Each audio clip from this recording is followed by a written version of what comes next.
We have made it to the trade deadline here in year number 5 of the Golden State Warriors, MyNBA franchise, here on NBA 2K25. Dear God, that's a lot of L's on the screen in January. I did not realize we were playing that poorly. But we're currently in 6th place, 29 and 21, and we're in an interesting spot because the Western Conference, I feel like, is completely wide open. I feel like that's the big story going into the trade deadline. With Luka Doncic's torn Achilles, there's no clear favorite in this conference. So even though we're in 6th place, and I feel like the team's been kind of up and down really all year, with the Spurs kind of out of it, even though Victor Wembanyama is having one of the best seasons ever, it doesn't matter because Tyus Jones and Winter Stiz is the starting backcourt. And then you have a team like Oklahoma City with Shai Gilgeous-Alexander, who's also having a historic season, who's been even worse. Memphis and Portland are still very much question marks, I feel like. Minnesota right now is probably the team to beat. I think they're the most experienced of the good teams at the top of this list. They have maybe the best starting 5 in the NBA, but their bench is quite lackluster. And then after that, you get to the second tier with teams like Houston, Utah, us. So because of that, I think that the Western Conference really doesn't have many clear frontrunners, and that could be the avenue for us to take advantage. The East is different, though. You with the Pistons, the Nets, and the Celtics, who are very clearly the 3 best teams in the NBA right now. Their point differentials are head and shoulders ahead of everyone else. Indiana is very strong as well, and then Orlando, Washington, and the Hawks are also quite good. I'd probably throw Toronto in that ring as well. So the question is not if we're going to make a move, but what kind of move. We have a legit star with Kajai Stokes, who's averaged 30 here in the month of January, including 2 50-point performances throughout the month. Him and Antoine Salisu have had to carry the offense with Roman Loggins-Burrell and Jonathan Kuminga out. Stokes is currently in 8th place for a guard spot in the All-Star game. I think you need to be in the top 7. He absolutely should be ahead of Reed Sheppard, so I would like to think he will end up with an All-Star spot today, but who knows. Salisu has been strong as well. He's the only other player who's played all 50 games this year. And then the other guys have all been in and out of the lineup due to injuries. But we've been operating throughout the year with a core 6 of Jonathan Kuminga, Evan Mobley, Kajai Stokes, Antoine Salisu, Roman Loggins-Burrell, and Jabari Springer. The question is, can these be the 6 best players on a championship team? And if not this year, when? Because all 5 of them are off the books after next year. Antoine Salisu is a restricted free agent this offseason, and he will not be cheap. Jonathan Kuminga has a player option for $37 million, and the other 4 players, they will be off the books next year. And it's going to be hard to pay 6 guys big money. So the question is, do we potentially mortgage some of the members of our core to go out and get better fits for the guys at the top? Obviously, Kajai Stokes is not getting traded. Loggins-Burrell and Kuminga are still 2nd and 3rd in estimated wins added, despite missing most of January. So I would be hard-pressed to trade either of them. But I think the others, Salisu, Mobley, and Springer, you could argue for the right price could be expendable. Our biggest asset, though, might be none of them. This Clippers and Sixers pick we have been holding on to for a while, and it's probably going to be pretty high. The Sixers are the 4th worst team right now in the NBA, so they'll probably finish between the 3rd worst and maybe the 6th worst team in the league. And then the Clippers are not great either. But I think this pick might be more valuable than the other selections at the top, belonging to Milwaukee, Seattle, and the Huskies, because the Sixers' odds of getting the number 1 pick really is not that much worse than those other teams. But we also had the Clippers' odds. It's like a 2-1. We only need one of those teams to jump into the top 4, to jump into the top 2 for us to get a great pick. So even though this pick is only worth 3 stars in the trade finder, and even though most of the trades in here completely suck, I think this is not only our most valuable trade asset, but maybe the most valuable draft pick right now in the NBA, given that there's the possibility of either one of those teams moving up in the lottery. The real question is if it's worth it for us as a contender to hold on to this draft pick or to trade it away. In most instances, I would say the team should keep the pick, even if they're close to winning a championship. Look at the Celtics in the mid-2010s with those Brooklyn Nets picks landing Jaylen Brown and Jason Tatum. Those 2 draft picks single-handedly were the reason why they won a title in 2024. I believe our situation, though, is an exception, because it will never be this easy to win the Western Conference again. This might be the only time the conference is wide open as long as Luka and Wemby are on the same team. And with Luka injured, we have to strike. Even though we're probably not going to have a high pick in the draft for a while, We already have our core together. We don't need another highly drafted rookie. What about these guys here, Salis, Mobley, and Springer? I think especially in the case of Salis, we've got to keep him. I know he's a free agent and he's going to ask a lot of money, but his skill set as our lead shot maker off the bench is far too valuable. Jabari Springer has not shot the ball well this year, particularly from 2. But his skill set does not grow on trees. I think we need to find a way to right the ship offensively. Yes, he's shooting 40% over the last 3 months, but we know how he can play at his best. Evan Mobley has also been disappointing on offense, but he's one of the best rim protectors in the NBA. So my thought process is we need to keep the 6 together. Everything else we have, including the draft pick, is fair game. Our offense is towards the middle of the league in scoring. Our defense is in the top 10, though, so I think we need to prioritize adding offense. In terms of three-point shooting, we're right in the middle. We're very average. Offensive rebound percentage, we're in the middle. Defensive rebounding percentage, we're in first. Shout out Jabari Springer. The issue with this team is the playmaking. We're bottom 10 in assists, and that's because we don't have a lead playmaker. The other thing we're missing is bench scoring. We are 4th to last in bench points and bench points percentage per game. So what this team is missing is a lead playmaker and depth. So what we need to do is we need to add those things around the core 6 guys who we already have. And as I said earlier, every other player on this roster is up for grabs, and every draft pick that we are allowed to trade, including the Clippers-Sixers pick, is fair game. So we're going to look around at some bad teams, see who's available. Gigi Jackson's averaging 35 with the Huskies, but it feels like empty stats. He's not leading the team to any wins. We don't need isolation one-on-one scoring. There's the Bucks. Giannis Antetokounmpo and Jaden Ivey are both very, very good players, and with the Bucks struggling, I think either one of them could be available. In the case of Giannis, though, he's 34 years old. He's not getting any younger, and while he really hasn't regressed all that much, this year he's having one of his better seasons. I'm a little hesitant to trade a lot for a guy who's 34 years old. I don't know if Brandon Miller would be available, but I think he only has a year and a half left on his deal. And the Hornets just have not made any progress. Now, they've got some good young players. Their rookie class this year is really good, and I think they could just try to focus on those guys. Maybe Brandon Miller, who has 2.5 years, could be available for the right price. What about the Phoenix Suns? I think Laszlo Zonka could be a target. He's on the last year of his deal. They have not extended him yet. He's a good passer, good shot maker, solid defensively. They got him in the Devin Booker trade, which ended up being a complete win for every party involved. Zonka's a hooper, and Booker led the Nets to a title. What about the Denver Nuggets, who just have not been good in a little while? Could Nikola Jokic be available for the right price, or maybe one of these other veterans? Obviously, Jokic would be the draw, but much like Giannis, he's 33. And even though as a scorer, he's having maybe his best year yet, 45% from 3, do we want someone who's that old? What about Miami? Tyler Hero is certainly available. With Bam Adebayo and Kyrie Irving out for the year, it feels like the Heat could go into freefall. The problem is, if we're going to hold on to Salis, him and Tyler Hero would be very redundant. The Clippers have some intriguing veterans. Dallas Carter wouldn't be available, but maybe one of these guys. Taylor Hendricks has regressed from last year, but still a good role player and spot-up shooter. Zachary Rizache's had a nice year as well. What about the Bulls? Tyrese Maxey's on the last year of his deal. He's having a nice year. I don't know if they would keep him, though. I imagine they would like to, but would he want to? Could the Thunder possibly implode? This might be a little bit more unlikely, but with them disappointing this year, do we pull out all the stops for Shea? He's only 30. He's got multiple great years left. So who knows? Maybe he could work.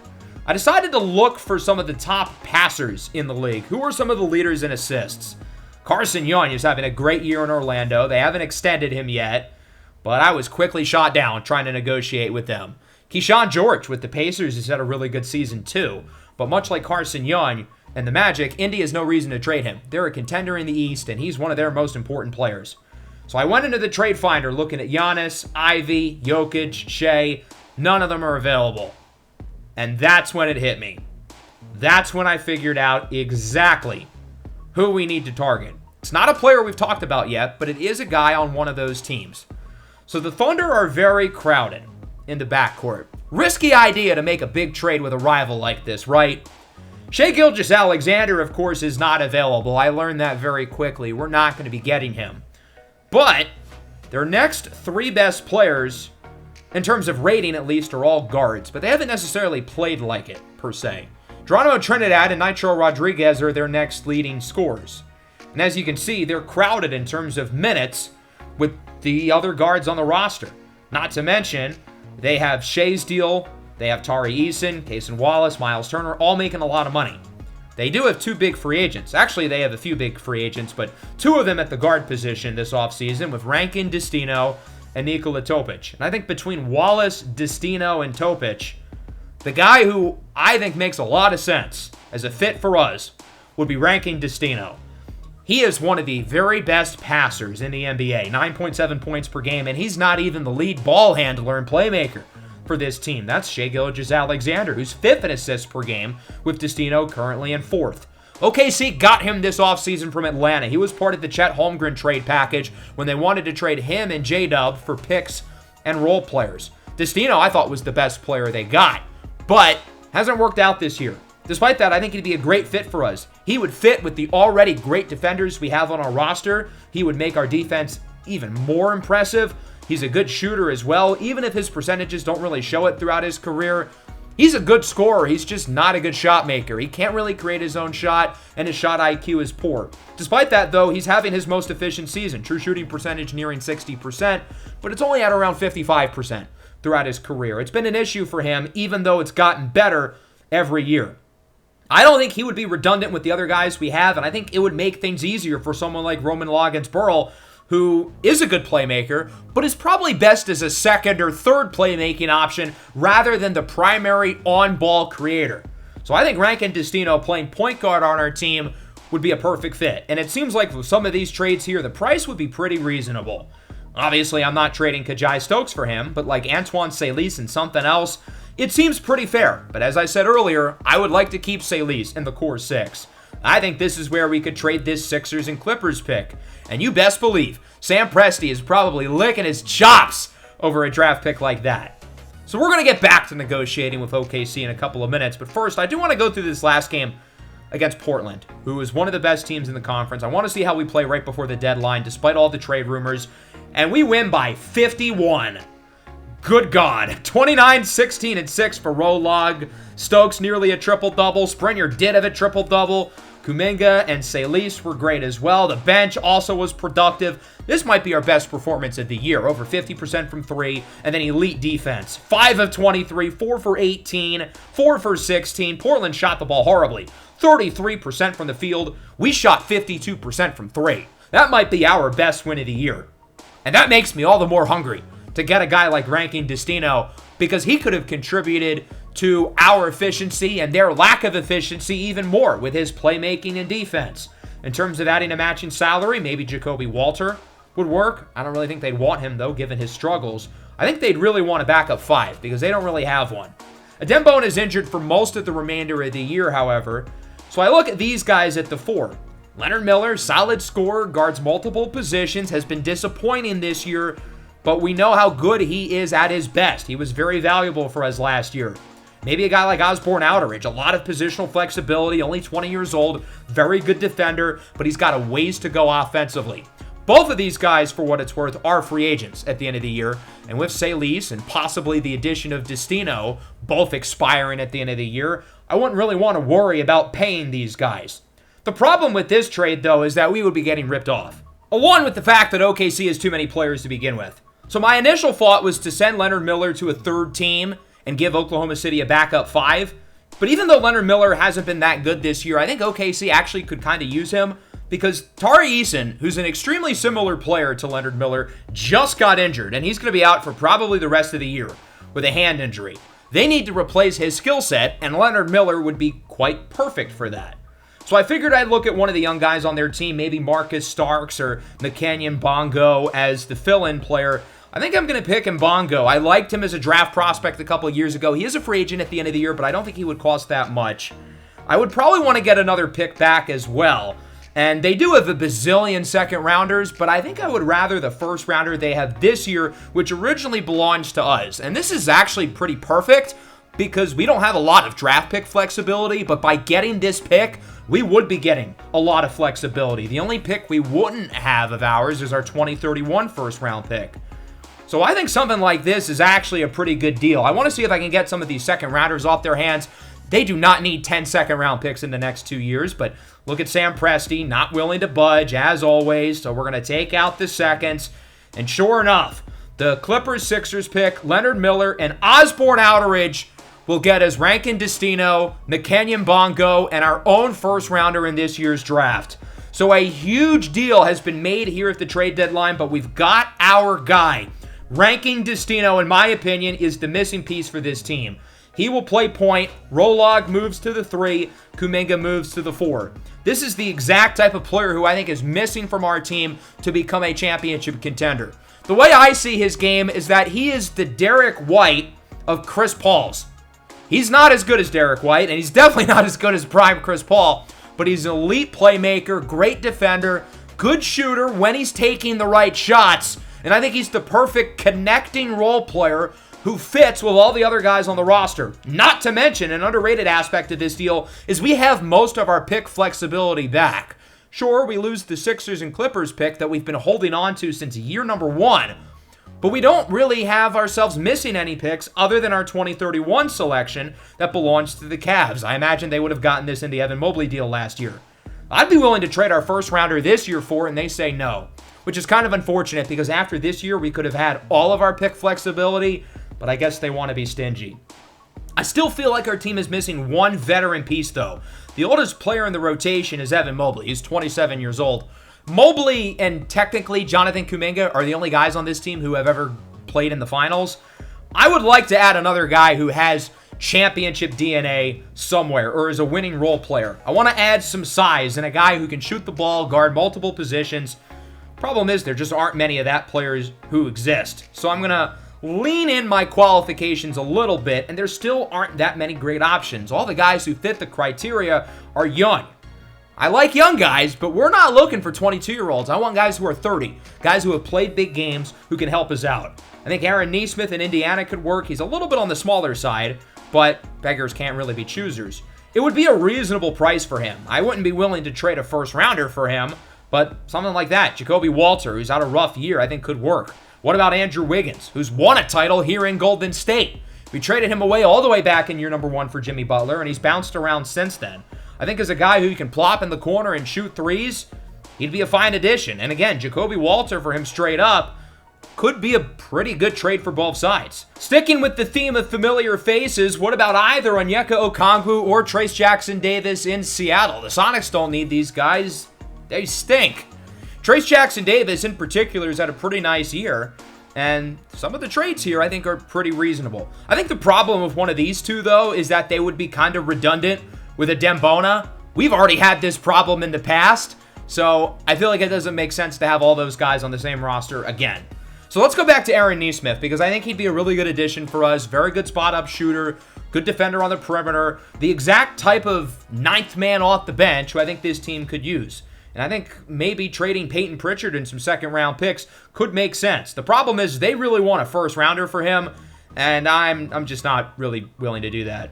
So from there, I decided to look at Andrew Wiggins, perhaps, and maybe get a third team involved. The Pelicans have DeAndre Hunter, who I think would be a perfect addition. Another good spot-up shooter who can guard on the perimeter. He's having a nice year this year, 36% from 3, very consistent throughout his career. Never won a title in the NBA, but he was a big piece of Virginia's title team a decade ago, and he's played on a lot of teams since then. I think he'd be a good fit for us in the playoffs. I'd be willing to trade a guy like Jacoby Walter because, well, he's been flat out bad. But I could see why teams would want him. He was very efficient during his time in Toronto, and he's only 24 years old. So the Pelicans would do it, Walter for Hunter. Atlanta would need more in terms of Peyton Pritchard for Andrew Wiggins, which is understandable given that Wiggins is better. I'd be willing to give up both of the second-round picks we own. Atlanta says no to 1. Atlanta would also say no to 2. And, well, we can't really do much else about it because now New Orleans isn't willing to give up any more picks. Maybe look at the Sonics again. Maybe a guy like Josh Hart can guard positions, grab rebounds, does the dirty work, won a championship, and was a key piece of that Knicks team back in season number 1. I tried stuff with him, didn't really work out as well. So I was going to do the Jacoby Walter for DeAndre Hunter deal straight up, but I wanted to take one more look at the Pelicans, see if they had something else that would interest me. And Herb Jones's numbers are friggin' good this year. He's a guy who does not sim well in this game and has not been good throughout the series, but his shooting splits this year are fantastic. True shooting percentage, 15 percentage points higher than last year. Good spot-up shooter, terrific perimeter defender. He'd be the exact perfect type of player I'd be looking for. Given that the Pelicans are obviously not a contender, it would make sense for them to try to sell high. Get a guy like Jacoby Walter, who's been good in the past. Look to get one of our first-round picks. I'd be willing to trade our pick this year for Herb Jones. Sure, we're losing pick flexibility, but I'd be willing to do it. I added the 2 seconds, and they're game. I'll be honest, I didn't think they were going to accept that, but you know what? I'm not complaining. I think that is a perfect fit for us. And yes, we lose all of our seconds. The pick flexibility that I was super excited about 5 minutes ago is gone again. But look, we are getting 2 championship-level role players, in my opinion, with Rankine, Desteno, and Herb Jones. Herb Jones, in particular, has never really gotten to play in big games because he's been stuck in New Orleans, and Desteno's been on a rebuilding team in Atlanta. But these guys are meant to be the glue guys on championship-level rosters to help out the guys like Rolog and Stokes and Kuminga on this team potentially go make a playoff run. We went from having a core 6 to really having a core group of 8, maybe even 9 if you want to include it Mbona. Usually when you have that many players in your core group, that means your core group kind of sucks, but I don't really see it that way. For now, with all the injuries we have, Herb Jones will start at the 4. The real question is, once Kuminga comes back, who's going to go to the bench? Because I feel like Herb Jones is a good fit for the starting lineup, but the only guy it would make sense to move to the bench in his place is Roman Loggins-Burrow. And he's our second best player. I'm not going to move him off to the bench.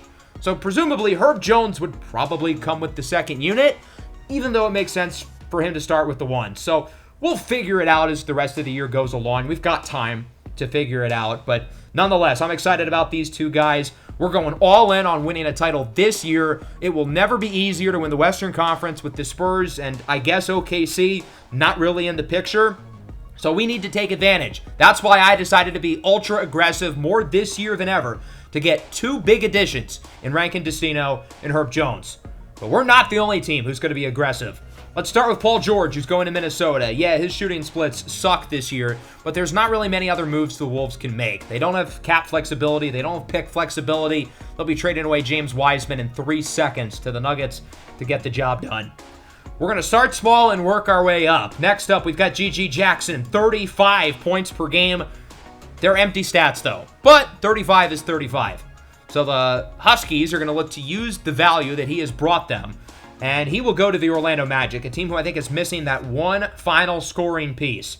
They'll be sending away Tristan Da Silva, Cyrus Collard, Keontae Rivers, who was their first-rounder this year, and a 2032 first-round draft pick. Gives the Huskies some intriguing assets, even though their team now is going to be even worse than it was prior, which says a lot.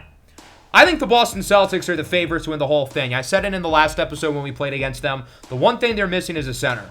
I like Kalai Jaluchonis a lot, but you cannot expect a second-round rookie to start and be the best team in the league. So I think a guy like Albrecht Schwartz really fits their team well. The Clippers have a lot of big contracts and a lot of guys who are going to be expiring soon, so I could see them not wanting to pay Schwartz, who's a free agent at the end of the year. They'll be getting the Knicks first-round pick that Boston's been holding on to. The Knicks are not great. They're not awful. That pick is probably projected around 8 or so. We're going to take the no-trade clause off of Ethan Antonius because a player like him would never be given a no-trade clause. And the deal is accepted. So the Clippers had a good pick. They had a couple throw-ins, while Boston adds the one missing piece to their roster. For now, Jaluchonis is still in the starting lineup, but it'll look a lot better once Jason Tatum's back. All right, we've got a 3-teamer here. The Pistons really have not been very active in the trade market in recent years, but they're right up there with Boston as one of the best teams in the league. I think the one thing they're missing is another scorer. They have great defense, maybe the best defensive team in the league.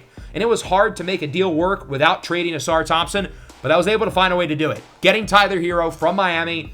Yes, the Heat are currently in 10th place, but with Kyrie and Bam Adebayo both out for the rest of the year, I feel like it just kind of makes sense to sell high now on Hero, who goes to a Detroit team who adds a true secondary scorer after Cade Cunningham. The Heat can start their rebuild. They get Bryce Davis, they get Lou Dort as a throw-in, and they get 2 future firsts. Hero gives the Pistons the secondary scoring that they are missing, and I think him, Cade Cunningham, and Ron Holland is the big three with Kawhi Leonard and Asar Thompson complementing is a really, really good group. The one problem is the Pistons are trading away their center, Bryce Davis. So that's why I added the Sonics in here, swapping Dyson Daniels for Trace Jackson Davis. This way the Pistons still have a good 5. Seattle gets an intriguing piece in Dyson Daniels, who the Pistons don't really need.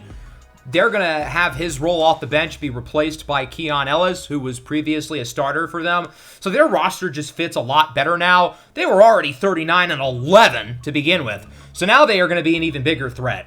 All right, we've got the 2 biggest trades for last. Giannis and Jokic are both on the move. We will start with Giannis, who's 34 years old. He's not regressing too much yet. He's still a 95 overall, but the Bucks are the 3rd worst team in the NBA. It's time to hit the reset button, and the Washington Wizards are the perfect spot. Alex Sarr, Kyle Kuzma, Ivo Helio, and 3 first-round picks, including Milwaukee's own pick this year. That's a big get for the Bucks, who can potentially add a top pick to start the rebuild, along with Washington's first and Charlotte's first next year. The Wizards got that on draft night in the Scoot Henderson deal. What I like most about this vote for the Wizards is that if this trade doesn't work out, they will have all of their pick flexibility after this year, and they get to keep much of their core. Mihaljevic, Scoot, McKnight, Bob Carrington, and Noah Longley all stick around. Of their group of 6, Alex Sarr, in my opinion, is the most expendable one because his offense, while it's gotten better every year, it's barely improved. The Bucks are going to take a chance, though, on his size and shooting ability combined with the defense. So the Wizards go out and make a big splash. They are finally having a good season this year, and they capitalize, adding Giannis Antetokounmpo along with Isaiah Hartenstein and Grayson Allen. And I think this lineup looks really, really strong with Scoot and Mihaljevic in the backcourt, McKnight, Giannis, and Noah Longley with Bob Carrington as the 6th man. This team's a threat to win it all as soon as this year. This team looks great. And then last but not least, Nikola Jokic to the Oklahoma City Thunder. So the reason why OKC made the deal with us to get the draft pick was not to keep the pick, but traded away for Nikola Jokic. This has been OKC's plan all along, since last offseason when they moved off of Chet Holmgren and Jalen Williams. Neither Jokic nor Giannis was available, so instead, they settled for role players and draft picks. Well, they're using those role players, Rankine Desteno, Tari Eason, Miles Turner, and some of the draft picks to go out and get Nikola Jokic. And now they have 2 of the best players in the league on their roster with Jokic and Shea, while keeping much of the other important players of their group.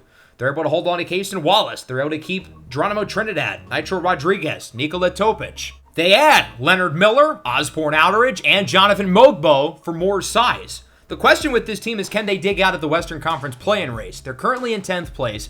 They should get a play-in spot at the very least, but can they make it to the dance? And if they do, in a Western Conference that's wide open, this team can beat anyone.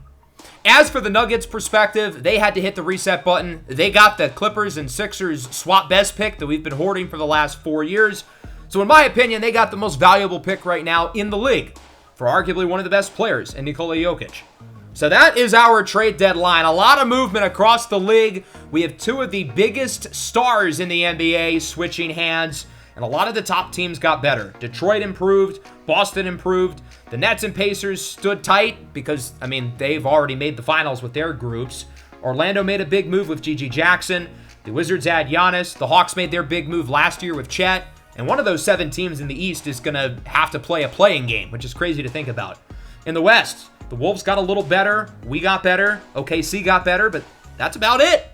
The West is extremely wide open, as I've said. I couldn't really find a deal for Portland. Houston kind of has their group set. And then in first place, the Grizzlies, they're getting additions by subtraction. They have a lot of guys hurt who are coming back within the coming weeks. So even though the Eastern Conference just got even better and even stronger, the West is still very much wide open. So let's see how our new look team is going into the All-Star break. I'm going to wait until the game against Memphis to play. I want to see how we fare against the Grizzlies.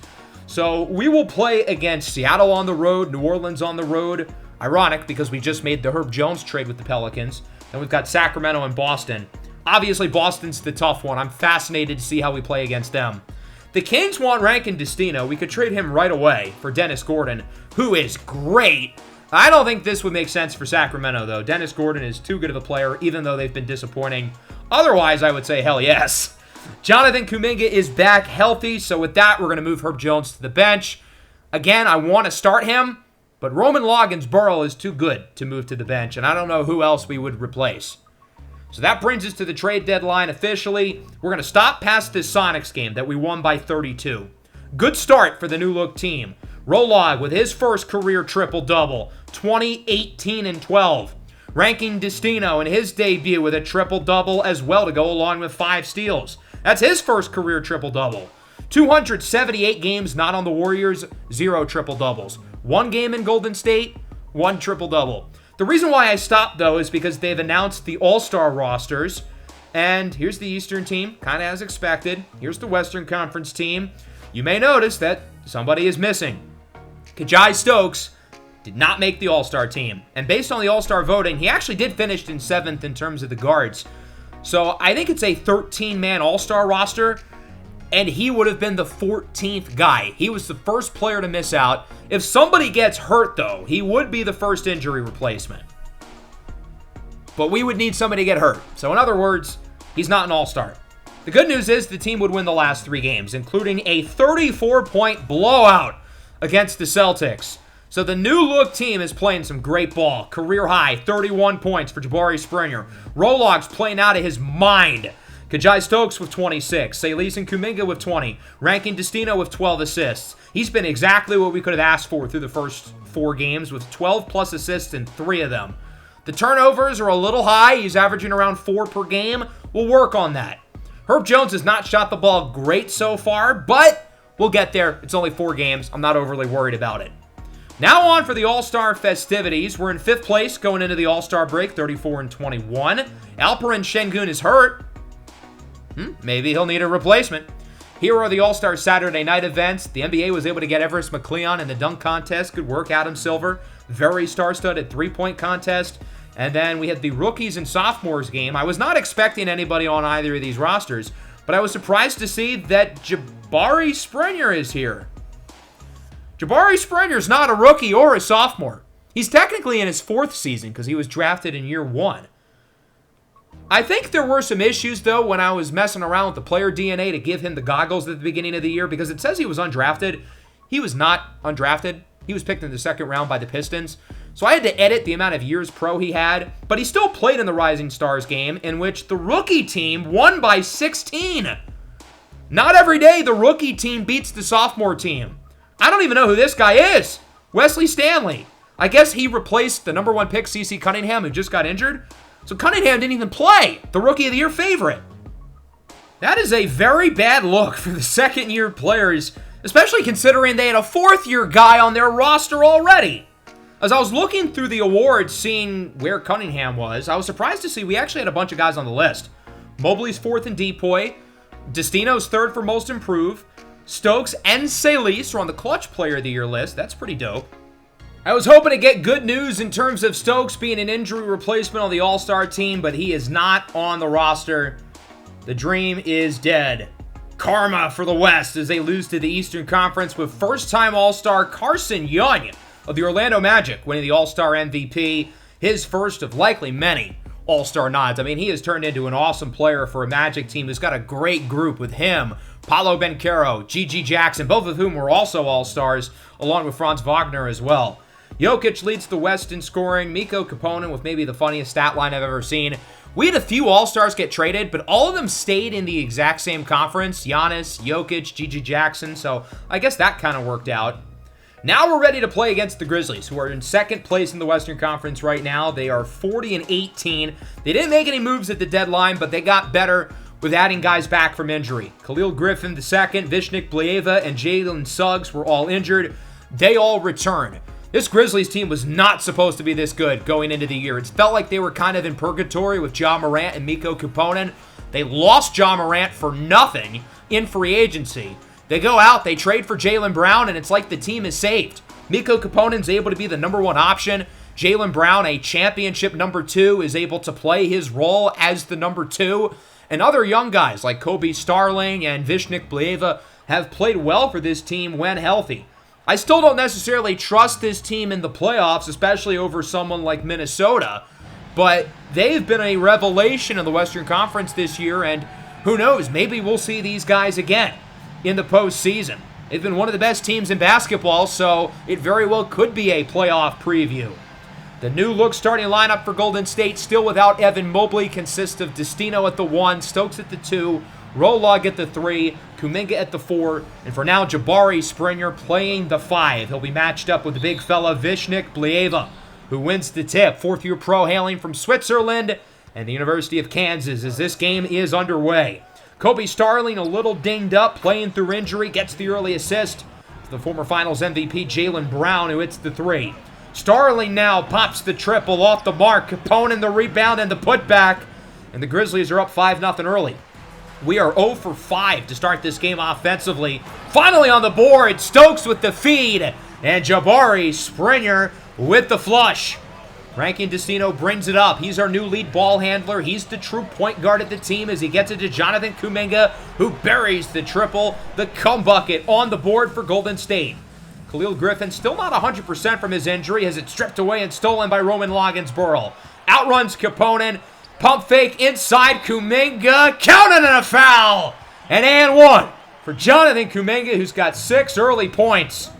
That'll make it 10-9. Starling brings it up for the Grizzlies with a spin move by Desteno. Nice move by Kobe Starling, who, remember, we almost drafted. When we had the back-to-back picks in Season 2, it was him, Rolog, and Kajai Stokes. We ended up obviously picking Loggins-Burl and Stokes, which I think worked out. As Kuminga hits the 3, he's got 9. Starling has turned into a good player, not as good as either one of those two, so we made the right choices, but he's a very good piece for this Grizzlies team as Khalil Griffin II hits the 3. Kind of cool that we have Griffin and Jabari Springer facing off against each other. Off the turnover, Kuminga rips it away from Griffin. Here come the Warriors. I almost said the Blazers because, you know, Khalil Griffin. Off the miss, Jabari Springer with the rebound. He gets it to Desteno on the drive. Inside, Springer, pump fake. Plieva goes flying, and so does Springer. He's in for the slam. The front court, Kuminga and Springer have all 15 of our points. I mean, we found a method, and to be fair, it's working as Stokes punches it out. Grizzlies keep it. Jaylen Brown matched up with Desteno, gets a little bit of space and hits the 3. A rare defensive miscue by Rankine Desteno, one of the most physical and toughest defenders in the league. A big reason why we wanted him as Springer connects on the lob. Him and Kuminga, the only guys to score still, and we're halfway through the first quarter. Tied at 17.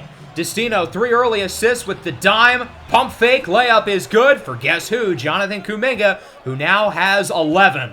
2-point lead for the Warriors. Stokes gets a matchup he likes. Barbecue chicken, baby, all the way in for the layup. Finally, one of our guards is on the board. It's Stokes, the first to score. 21-19, Desteno on the drive, has Herbert Jones wide open for 3. And Herb Jones knocks it down. The 2 new additions connecting on the triple. It's a 5-point lead for the Warriors. Julian Strawther with it inside. Jaylen Brown, layup no good. Gets his own miss over Salis. Second chance effort is good for JB.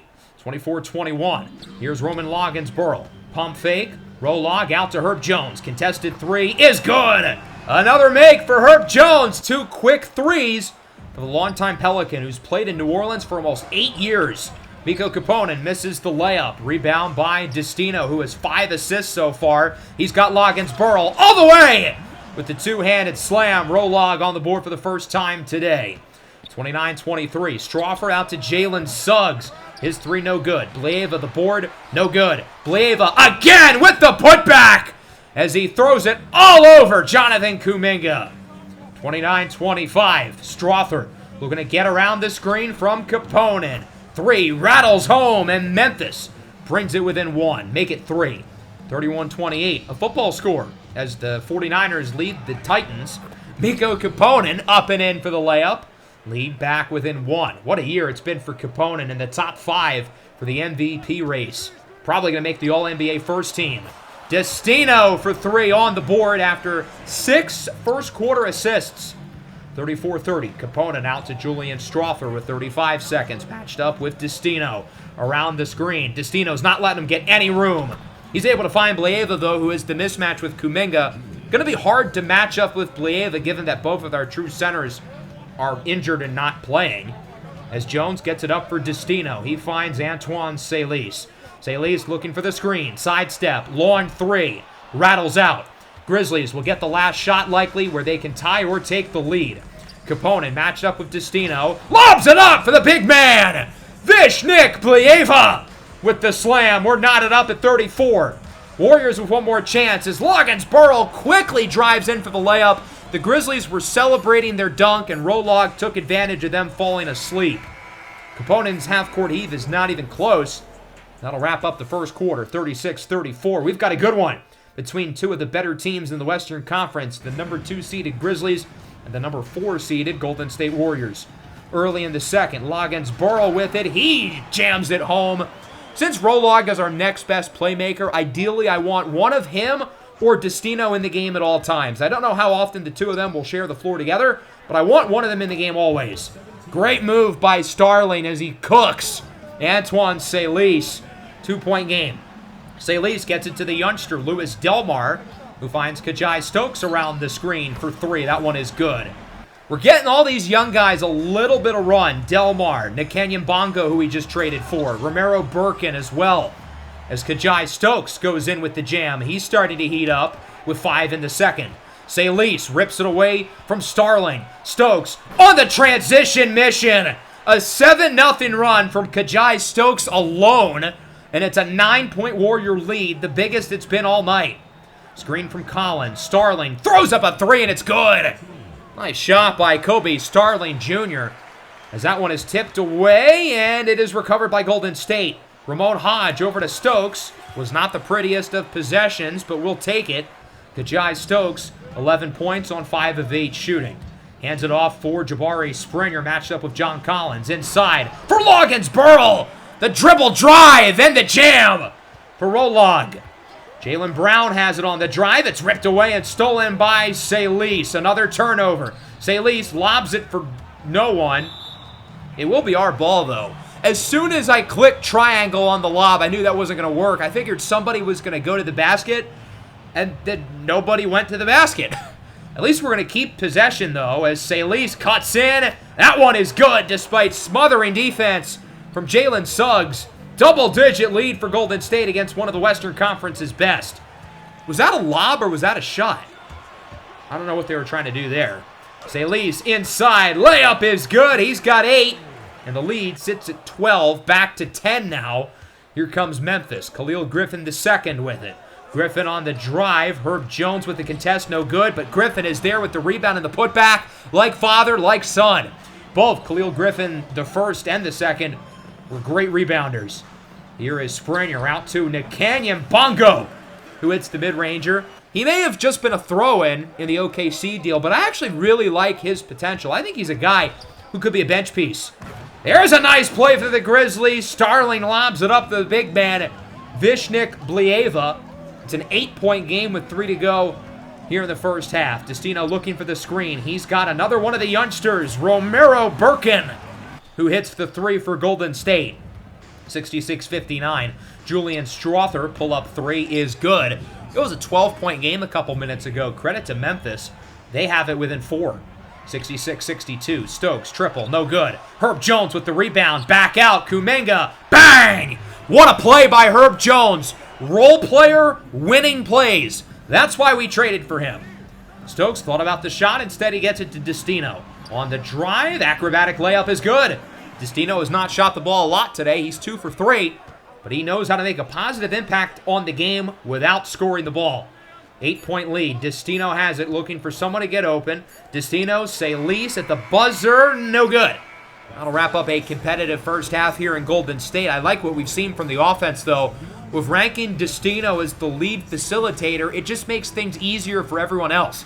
Guys like Stokes and Rolog can focus more on being the natural scorers that they are. The bigs were able to get heavily involved. Jonathan Kuminga has 16 points so far in this game, leading the way for Golden State as we move into the third quarter with an 8-point lead against the second seed in the conference.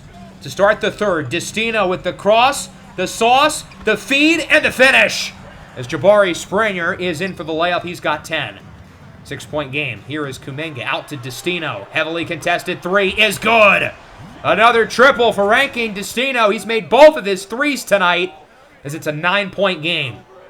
Khalil Griffin II with it around the screen. Griffin inside for the big boy, Vishnik Blieva. He's had a nice game, taking advantage of us not really having a true center. The lob, Blieva again has it within 5. He's one of the most athletic bigs in the NBA. He's got pogo sticks for legs. As Jabari Springer is there with a dunk of his own. He's now got 12, all 12 of which are in the paint. Grizzlies quickly run up the floor. It's Blieva again with another dunk. Golden State slow to get back. 78-73. Shot clock winding down. Screen from Hodge. Nakeng. And Bongo sends it off the glass and in. 4 points, 2 of 2 shooting for Mbongo. 7-point game. Here is Jaylen Brown with it. Brown with a great pass. And Blieva again with another slam. He's been dominant down low as he tries to block the pump fake from Springer. Unable to get the pass off for Hodge as it's tipped and stolen.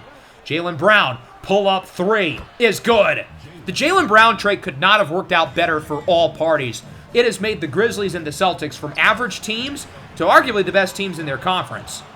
Three is no good for Golden State. Here's Blieva with a dime up the floor and one! Khalil Griffin, a three throw away from the lead as he jams it over Hodge. 81-80. The Grizzlies have come all the way back to take the lead. It'll be very short-lived. Say Lee's on the following possession hits the three. 2-point game. Here's Kobe Starling. Floater, no good. Ramon Hodge with the rebound. He's had a nice game outside of the scoring. In transition, quick pass, quick finish. Say Lee's back-to-back threes. And after the Grizzlies take the lead, we're having none of that. Right back up by 5. Blieva, the lob for Kaponen. Vishnik Blieva is an extremely underrated passer. He reminds me a lot of Jalen Duren with Detroit, who also does not get enough credit for his playmaking. Here is Starling. That one is good, despite solid defense by Nakeng and Bongo, who's a really good defender. Salise no good. Miko Kaponen with the stop. 1-point game. Grizzlies looking for the lead. It's Starling inside for Blieva. Another jam. He's on pace to break one of these rims. I swear to God. How many dunks is that for him? Like 10? Nice find and finish for Golden State. Louis Delmar with the slam off the assist for Loggins-Burrell. Kaponen no good. Grabs his own miss. No good. Grabs his own miss again. Brown should have been called a foul. No good. Blieva tip in. No good. Blieva again. Finally up and in. They had 5 shots on that possession. 5! Gotta grab a rebound. Brown no good. Blieva again. Another offensive board. I get these guys are bigger than us, but this is still the #1 defensive rebounding percentage team in the NBA. Grab a damn rebound. Again, Jesus Christ. Blieva, the board, the putback, and the foul. This is getting rough. 94-88. Vishnik Blieva has harassed us in this third quarter. Make it stop. Here's Stokes inside. Kuminga misses the layup. Offensive rebound. There we go. And now we have Stokes and Blieva on an island all the way with the slam. Stokes has not scored since early in the second. Good to get him back on the board as he cocks it back and wails it down. That one ripped away. Herb Jones with the initial hit. Kuminga ends up with it. Springer in the corner for Stokes. Again with Blieva all the way. Layup is good. Great finish by KJ, and the lead is within 2. Here's Starling, the lob. Blieva, how did he just come out of nowhere and almost make that? Thank goodness he didn't. Stokes on the other end for 3. It's good. Another 7-0 run from Kajai Stokes alone. And the Warriors are back ahead by 1. What a game this has been. 95-94. Blieva with a great pass and Starling with the layup. I told you, Vishnik Blieva is a terrific playmaker for his size. I mean, he is an awesome player. Here's Kobe Starling with it over to Strother for 3 at the end of the third. It's good. 4-point lead for the Grizzlies. Golden State will get one more shot. Stokes likely to take it. Drives all the way. Layup is no good. About as good of a look as he could have asked for within 3.5 seconds. 99-95. Not a great third quarter. for Golden State as we were outscored by a dozen. We were demolished inside by Kaponen and Blieva the entire quarter, as that brings us into the fourth. Thank goodness they are both out of the game, as Salis hits the step-back three. John Collins, though, is a really good backup five. He's had one of the best seasons of his career. Jones throws it up at the end of the shot clock. It's no good. Here comes Memphis. Jaylen Brown has it for the Grizzlies. Throws up a three, and it's good! I'm surprised that one went in, but it did. For JB, 4-point game. Griffin inside the lob. Collins no good.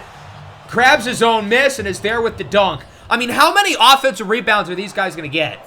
I get both of their centers are hurt, but this is getting a little bit ridiculous. Bang! What a shot at the end of the shot clock for Salis. 4 threes in the second half for Antoine. 5-point game. Stokes with a great drive, stops in midair, and is able to make the floater. His ability to decelerate is really impressive as he's wide open for three, and he hits it. We're tied at 106. Jaylen Brown fell asleep on defense. He wanted to reach for the ball, leaving Stokes wide open for three. Brown gets his payback. The poster over Stokes. 23 points for both Stokes and Jaylen Brown, as Stokes has it at the top of the key. Screen from Jones. Stokes lets it fly from beyond the arc for the lead. He's heating up again. He has scored the last 8 for the Warriors. Salis with Blieva all the way. It's a goaltending. That's about as good of a play as Blieva could have made, but it still counts for Golden State. 3-point game, 6 to go. Blieva steals it away from Desteno all the way. Jalen Suggs with the jam, and it's a 5-point lead in favor of Memphis. Blieva across the floor for Kaponen, and one slam over Rankine Desteno. We tried to have him set his feet. I thought he did it in time. Unfortunately, not quite. Loggins-Burrell misses the layup. Rolog has been objectively awful in this game. It has been a rough afternoon for him as Jaylen Brown hits the three, and the lead is up to 12. That is not good news for Golden State. Here's Brown, another three. That one off the mark. Blieva the rebound, and he is fouled. How many rebounds is this guy going to get? It is a 14-point lead for the Grizzlies with 4.5 to go, as Stokes will make the layup. We're going to need to count on him to get hot if we want any chance of coming back. Stokes gets the screen from Jabari Springer. Corner three, bang! Lead within 9, 31 for KJ. Blieva has it stolen by Jabari Springer. Out to Stokes, right wing three is good. Stokes on an 8-0 run by himself. That's like the third time he's done that today. That is not normal. It was a 14-point game a minute ago. Now we are within 4. Griffin inside, no good. Kaponen the rebound. Strother fouled on the three. That cannot happen. Rankine, you're new, so I'll give you the pass. But do not foul the jump shooter. He would make 2 of 3 at the line, and it is a 6-point game, as Jaylen Brown has it up and in for the layup, and Memphis is back ahead by 8. Golden State calls time. We're going to have Salis close instead of Rolog. Roman's got to be like 0 for 6, 0 for 7 in the second half. I mean, it's been bad, as Kuminga connects on the lob. His first points of the second half. I mean, he's not shooting piss poor like Rolog, at least. So that's why he's in the game. Here's Jaylen Brown with Stokes. Jump shot over Stokes is good. 8-point game. 32 points tonight for Jaylen Brown. Here is Kajai Stokes with it on the drive. Layup is good. Stokes was such a bad finisher as a rookie. And now, as you can see today, he's so good at scoring in contact. Kaponen no good. 3 would make it a 1-score game with 90 seconds to go. Stokes on the drive. Kuminga. Corner 3 is good! And the lead is within 3. 131-128. Here's Kaponen with it. Euro step. Layup is good. Great play by Kaponen. He was off balance. Still able to make it anyway. Salis wide open. Gotta make that shot. That is as good of a look as he's going to get. But Stokes rips it away from Griffin and is there with the slam. That's a 40-piece. 40 points, 9 rebounds, 6 assists for KJ. How many 40 pieces has he had in the last month? Like 6? Kaponen fouled by Jabari Springer, a hard foul. He would make 1. 4-point game with 40 to go. Stokes, layup, no good. Great defense by Starling as we foul Blieva immediately, and he would end up making both. He's a good free-throw shooter. 6-point game. Golden State running out of chances. Loggins-Burrell's back in the game. I know he struggled today, but we need his offensive energy. Maybe he can get something to go as he's fouled, and the Warriors will shoot their first 3 throws at the second half. He'll make both of them, and it is a 4-point game. The Grizzlies looking to inbound it. They will go with Starling. Kaponen is not a very good 3-throw shooter. He is not the guy they would want in this spot. I think it is Starling who you want shooting the shots here, as the first one is good. We're going to take Desteno out. We need shot makers. He's not that. Stokes, Salis, and Rolog are the shot creators. So those are the guys who are going to be in for the last 30 seconds. Stokes inside for Springer. Has Kuminga open 3. Off the mark. Tipped into the hands of Kobe Starling Jr. And I think that just about does it. It's now an 8-point game with under 2 seconds to go. As Jalen Suggs' 3-throw is good. 143-134. Golden State will get one more shot. It's Salis at the buzzer. I don't know if he got it off. Not that it's going to matter. This was a really fun game, admittedly. One of the most fun of the year, even though we lost.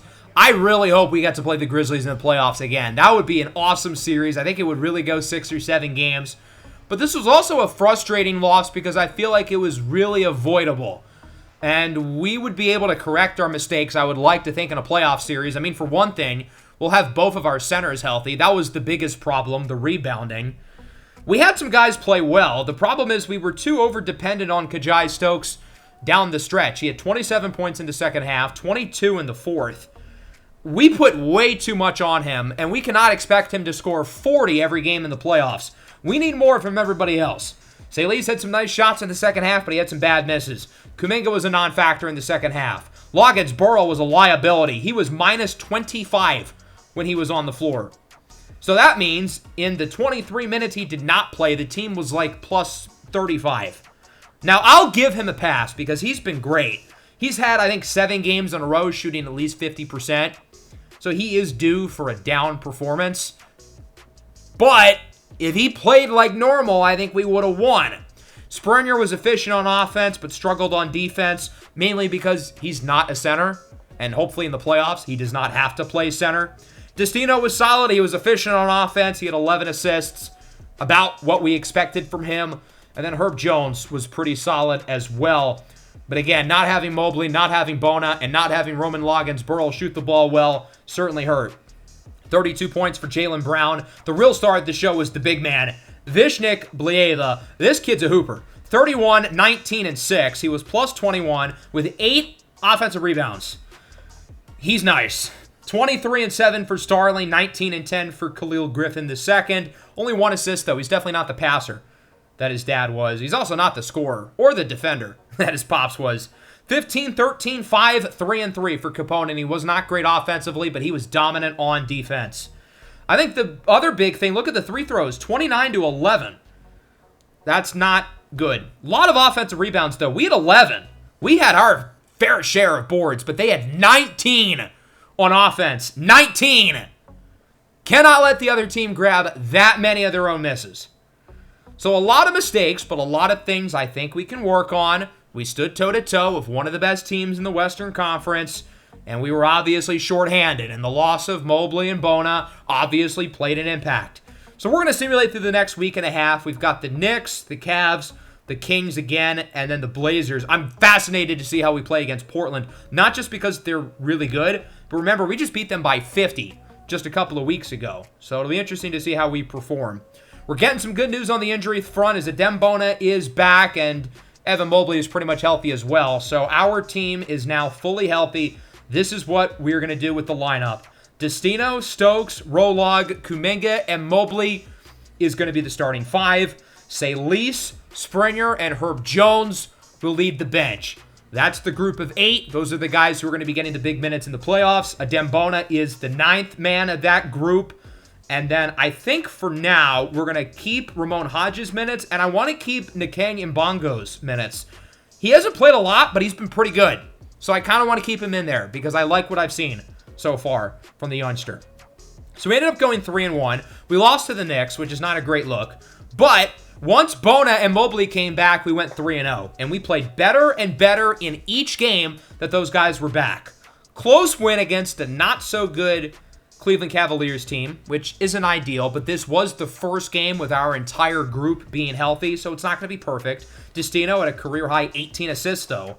Rolog and Salise shot the ball horribly. Stokes at 24, otherwise very balanced scoring-wise.